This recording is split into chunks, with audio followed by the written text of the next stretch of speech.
fighting out of the blue corner. He came in at 122 pounds, wearing red, white, and blue. He comes to us from Vega Alta, Puerto Rico, and brings an outstanding record of 24 victories, 14 by knockout with only 2 losses. He is ranked number 10 in the world by the WBC. Ladies and gentlemen, introducing the challenger, Angel Avispa Chacon.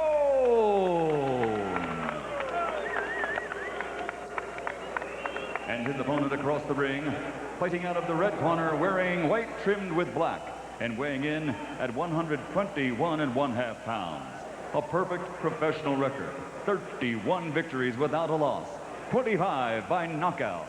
Ladies and gentlemen, from Tijuana, Mexico, here is the undefeated WBC Super Bantamweight Champion of the World, El Terrible Erik Morales.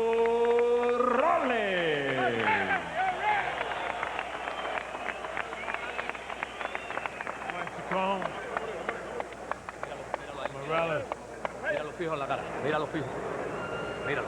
Okay, I spoke to both fighters in the dressing room. I'm cautioning them again. Obey my commands at all times. Shake hands. Good luck. Morales' next opponent has already been selected. He is Wayne McCullough, the Irishman you can recall seeing against Prince Ahmed. Morales is the kind of fighter you can make those plans for. And he said to us yesterday, I'm here to do quick business. I will attempt to knock this guy out as rapidly as possible. Morales, on his record, is not a first-round knockout artist. He generally sizes his opponent up for the first couple of rounds and then attacks. Chacon has never been knocked down or out in his career, but that doesn't disturb Morales' confidence that he could be the one to get the job done. In the early going in Tijuana last September, it appeared that Junior Jones might be getting the best of it. But Morales was patient, waited for Jones to observe his own tendency to make mistakes, and as soon as Junior made one, Erik took immediate advantage. Morales should try to establish his reach advantage. Punch in with a good stiff left jab, keep this guy away from him. Then he controls the fight. Chacon should keep the fight closer. You don't want to be on the outside waiting to be hit. Get closer so you're in charge of how many punches are thrown. Many conventional fighters are simply unable to make the jab effective against the southpaw.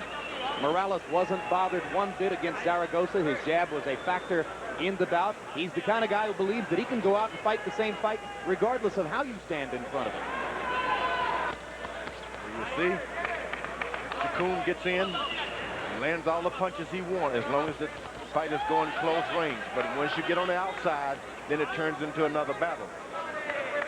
Chacon's corner should advise him, admonish him, stay close. Don't stand away. One thing Larry pointed out to us down in Tijuana, George, Erik Morales' balance. He's never out over his front foot. He's always evenly distributed between the 2 feet. A part of the natural gifts that come from more or less having been raised in the boxing ring.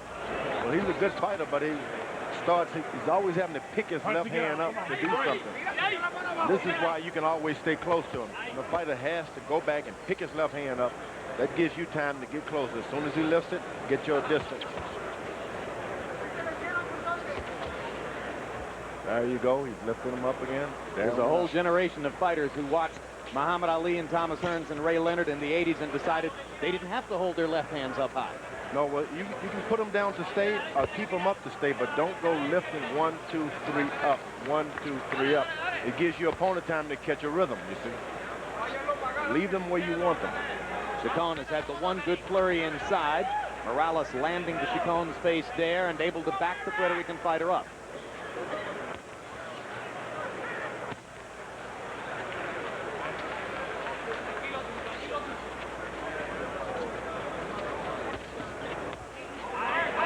Right hand to the back of the neck by Chacon.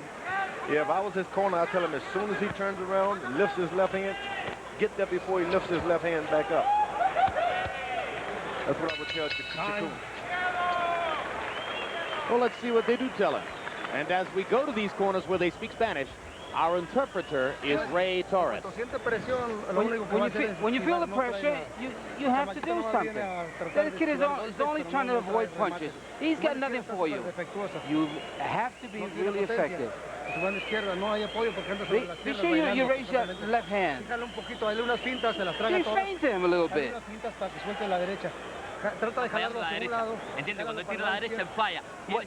When he throws that right hand and he misses, you got to counter. You got to do something. You got to hit him real hard. Okay, estamos bien. Así mismo tenemos que hacer 2 o 3 rounds con él. Morales is a little bit more aggressive than we're used to seeing him early in the fight. You can see as he leaps forward with a 1-2 to the left and follows with a long leaping left that missed. But he seems to have knockout on his mind, which is not his customary modus operandi.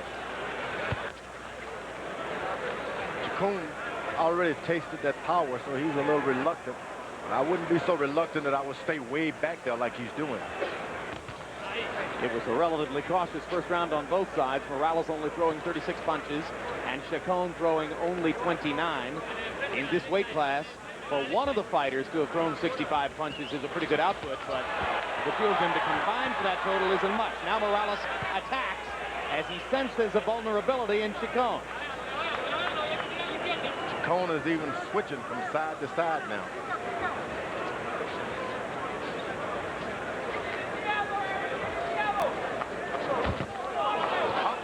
Digging to the body and to the head. Uppercut landed. Another uppercut from the right side. You see the natural fluidity with which Morales throws power punches on the inside. And he lands a right and a left. And Chacon is in trouble against the ropes. Not moving, not grabbing. Morales landing when he wants to. And now Chacon holding on to Morales' right arm so Richard Steele breaks him up. You know that a lot of fighters go through a whole career. Once they're pinned on the rope, they don't know what to do. Left hook lands in there for Morales. He lands the right uppercut again. It's evident that though Morales has got the advantage on the rope, because Chacon does not know how to get off the rope. Chacon landed a counter right, and Morales came back with 2 vicious uppercuts, takes another right hand, seems unbothered, and continues the full-scale assault. And a right hand puts Chacon through the ropes. And that is the end of that. Angel Chacon had never before been knocked down or out. And at the end of a sustained, systematic assault along the ropes, the very professional Erik Morales finished him with 1 punch. And he's going to go down now as the talk of the finisher. That was something. I would think now, if I was in that weight class, I'd give him a few more years to celebrate before I fight him.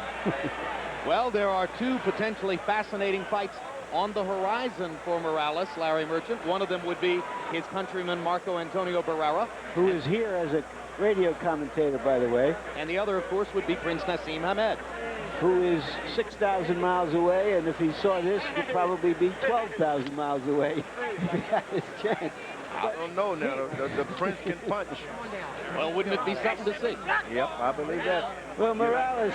You're not going to pin the Prince. Morales is one of those... He reminds me of the old saying in golf that once you get a win under your belt, you start driving the ball 30 yards farther. And since that knockout of Jones, it's very clear that he has become a real professional, mature fighter who knows that he can be dominant. And we've talked sometime over the years who will be the next Mexican Julio Cesar Chavez, the next heroic figure to that boxing mad country in Mexico. This looks like the guy. Take a look here, Larry. It was that hard right hand after a bevy and flurry of other punches that finished the fight. Watch it right in here. Patient, patient, up and around.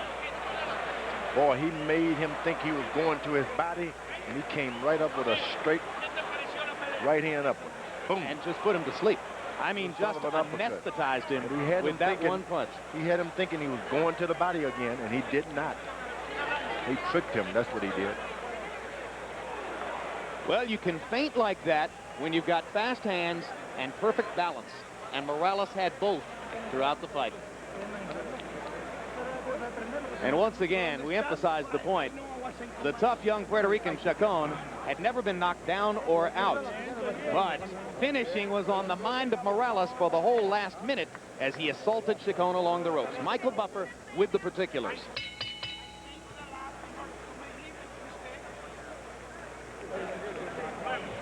Ladies and gentlemen, referee Richard Steele waves off the count of 10 following the knockdown and calls a halt to this bout at 1 minute and 50 seconds of round number 2.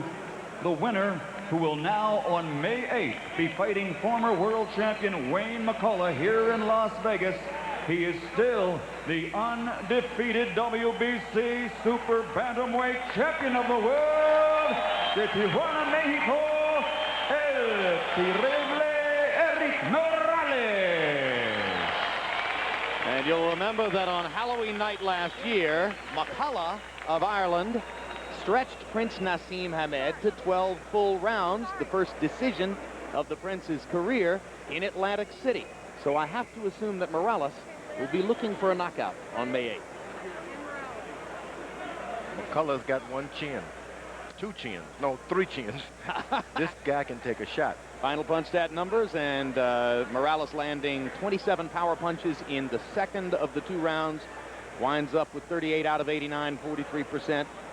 And the bulk of the damage done by the power punches in round 2 when he trapped Chacon along the ropes. And as George Foreman so eloquently pointed out, Chacon didn't know how to get away. Nope. No training, no preparation for get out of there. All right. So a spectacular knockout for Morales. Let's go to Larry Merchant in the ring. Thank you very much, Jim. Congratulations, Erik.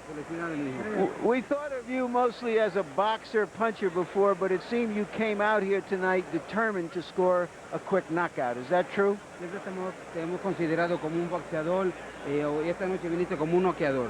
Bueno, sabíamos que estábamos presentes en una función grande donde el público te ve en forma diferente a lo que he estado proyectándome en Tijuana, en plazas locales.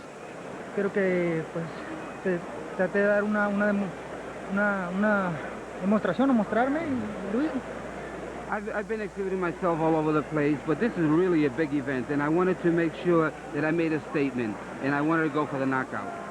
What is the statement you want to make in boxing? We commented at ringside that everybody has been looking for a successor as a hero in Mexico to Julio Cesar Chavez. Is that something you're trying to achieve, and do you think you can? Todo lo que tú quieras hacer en el boxeo, porque estamos diciendo que hoy en día hace falta un sucesor a Julio César Chávez de México. Eso es lo que tú quisieras hacer hoy en día. Bueno, yo quisiera estar en el gusto del público, tratar de hacer mi papel bien, tratar de pelear, ganar y sacar buenos resultados, que la gente le guste. My ambition is to do well in the ring, to put up a good fight, win in a spectacular fashion, and make sure that people like the fight. En lugar de Chávez va a ser con muchos años de trabajo como un sólido campeón. And in order to equal Chávez's stature, you have to be there for a long time and have a lot of wins. Well said. Congratulations again. And Jim? 22. He's 22. He's got 32 wins. And George, a well-thrown uppercut is always a thing of beauty. Here's another look. Oh, yeah. But what was so fancy about it, this guy, Chacon, assumed that it was going to be a body shot. And dropped his hand to allow the right hand to come through. Let's go to James Brown. All right, Jim, thank you very much. And, you know, Jim, as we were talking earlier about Erik Morales, I was impressed yesterday, again, with him being a man of few words. And when he indicated that he would be able to dispatch of him in a few rounds, it wasn't a matter of him being cocky. It was certainly very quiet confidence that was born of a man who knows the fight game extremely well, studied his opponent extremely well, and knew that he was not going to be a challenge at all. All right, folks, let's keep in mind the main event coming up later. Oscar De La Hoya on the left, putting his welterweight title on the line against Ike Corte. Corte, another guy who has not been very outspoken throughout this entire stretch leading up to this fight. But as Lampley has indicated again, body language has indicated quite clearly he's confident that he will be able to take Oscar De La Hoya out. He gets his opportunity this evening. Other bouts